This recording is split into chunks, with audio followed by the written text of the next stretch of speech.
arkadaşlar. Bugün tavuklarımızı görmeye gidiyoruz. Bak tavuklarımızı işte. Burada yumurtluyorlar. Bir de oturup keserek uyuyorlar burada. Dedem de bunlar için kulübe yaptı. Yok. Sanırım da ev yaptı sayılır işte.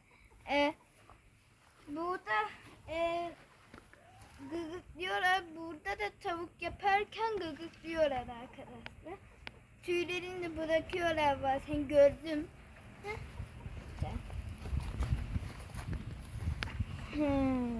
Tamam arkadaşlar gördük.